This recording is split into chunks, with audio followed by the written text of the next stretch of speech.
Step for their creation? Add an electric motor and create a hybrid. But that's down the road.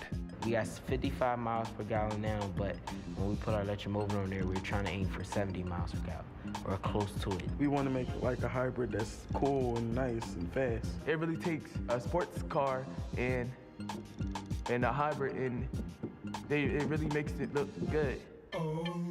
I like the shape and the body and the model of the car because it's like a Lamborghini and a Maserati mixed together. I've been interested in cars since like the 7th grade. When my mom bring her car home and it has a click or a knock here, I'll try to go in the engine and look and see what's wrong with it. Now I know how to diagnose things and how to fix things.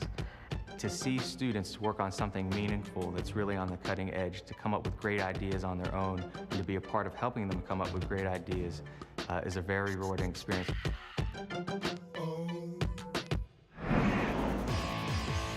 Coming up, hybrids. Great technology that leads to even better technology. A Silicon Valley future car. Achieves its 0 to 60 in around 4 seconds, and that puts us in Porsche Ferrari territory.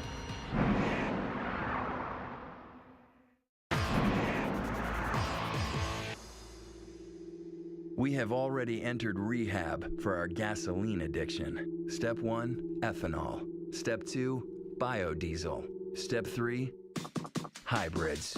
Those gas-sipping cars with 2 fuel technologies under the same hood. They create longing in our hearts as we stand at the fuel pump. And everybody's thinking about crossing over. Hybrid technology is one that combines really 2 propulsion systems at the same time. We take traditional internal combustion engine, combine it with some type of electric motor or electric machine. Remember Mickey Bly? He's the hybrid guy at GM's Proving Grounds in Milford, Michigan. What we're trying to do in the automotive industry is to combine those things to get the highest efficiency out of the vehicle possible. The reason you use less gas is simply because the engine doesn't always have to ask for it. When you come to a stop, the internal combustion engine just turns off, and electrically we continue to keep the vehicle alive. And where does that electricity come from? We have to put a large battery system inside the vehicle to be able to take some energy, store it, and then release that back into the propulsion system. That battery adds more than 200 pounds in a mid-size car, which unfortunately creates a paradox. Because as the vehicles get heavier, they slow down, they consume more fuel during the operation. Right now, the battery is commonly nickel metal hydride, which is still fairly heavy.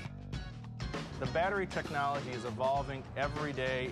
As technologies are introduced, the battery weight goes down and its performance goes up. Today, hybrids are the most sought-after vehicles on the road. But as battery capacities increase, it's clear that hybrids are a giant step towards, well, the next step.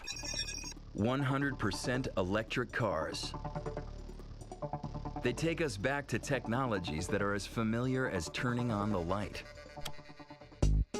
Simple technology. Electricity turns the wheels independently as current is sent from the battery system. And as basic as turning up the volume, the driver turns up the throttle. In the late 19th century, electric vehicles outsold all others. And then they were history. In the late 20th century, electric vehicles were the future. And then they were history. But now, they're back for good. Electric cars are the future. They're hot, they are fast, and they can take you hundreds of miles on a single charge. This is the Tesla Roadster. Born in California, it puts Silicon Valley in contention to be the next Motor City. A network of batteries managed by a network of microprocessors is perfectly reasonable for Silicon Valley. My name is Martin Eberhard, and the Tesla Roadster is the beginning of my vision for the future. A typical electric car in the past has had a range between 40 and 60 miles, and this is not good enough. We felt that we needed to be at least above 200 miles to make the car comfortable to drive. So we aimed for 250 miles, and we achieved that. So what do they do differently? We used a different kind of battery than was used in electric cars in the past. This time we used lithium-ion batteries. Laptop batteries. They store more energy in the same amount of weight and the same amount of space. Instead of 4 or 6 cells, as you would find in a laptop computer, we used 6,831 cells. A few more. So how does the Tesla get powered up? You come home, you plug the car in, and you go have dinner and you go to bed.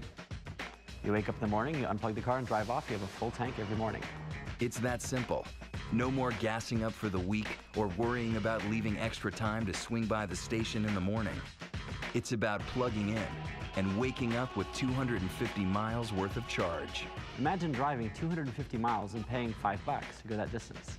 On a comparable gasoline-powered car, you'd pay somewhere between 5 and 10 times that amount. $300 a year without using any petroleum.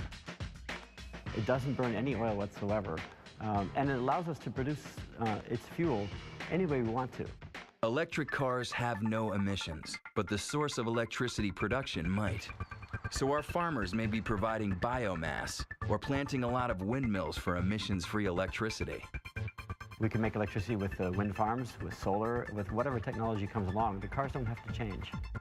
So we've got plenty of clean options to recharge the Tesla. But what exactly do the batteries do with all that current?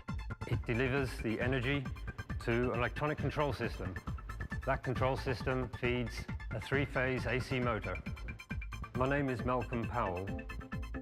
Our electric motor spins from 0 RPM all the way through to 1350. It achieves its 0 to 60 in around 4 seconds, and that puts us in Porsche Ferrari territory.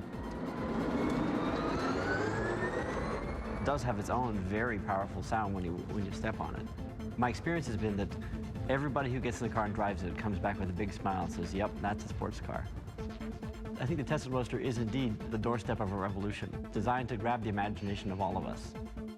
The Tesla is by no means the only electric car on the road. They are appearing around the globe in many shapes and sizes. And outside Los Angeles, Tom Gage and the AC Propulsion team continue to create the technology that propels most of the electric cars the world over. Tesla, Courage's Zoop and EXE, Venturi's Fetish. And they will supply the electric drive components when our Philadelphia guys make the Attack a hybrid. Their cutting-edge T0 already has nearly 100,000 miles logged, and it continues to turn heads.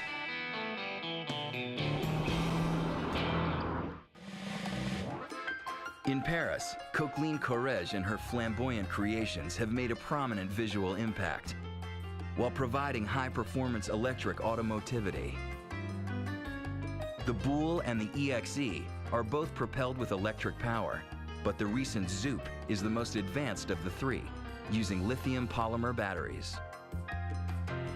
Like Madame Courrèges' Haute Couture, the look of her cars is extreme. But like their electric brethren, all three perform brilliantly and accelerate instantly.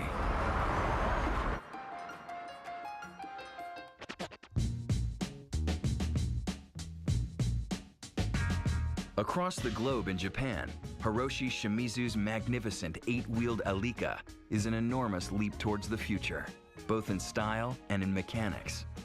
It includes 8 in-wheel electric motors that send it rocketing to speeds over 200 miles per hour while keeping its passengers wrapped in absolute luxury.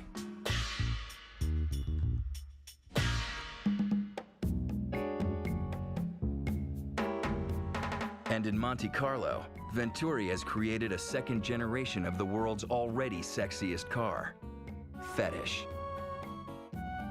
Though Fetish has a price tag over $600,000, Gildo and his innovative team are showing the world that an exciting ride in a gorgeous sports car doesn't have to use up any gas.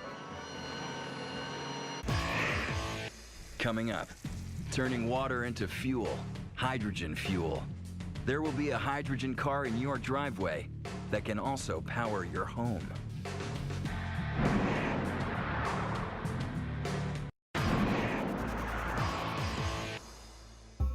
Okay, imagine a car that's got electric motors in every wheel, an onboard source to generate electricity, no mechanical linkages whatsoever, and a fuel more prominent than any element in the universe, with drinkable water as an exhaust. Très bien. Fantasy? No. It's a hydrogen car, and it's right around the corner. We strongly believe that hydrogen will be the fuel of the future. It bridges the gap between renewable energy sources and transportation.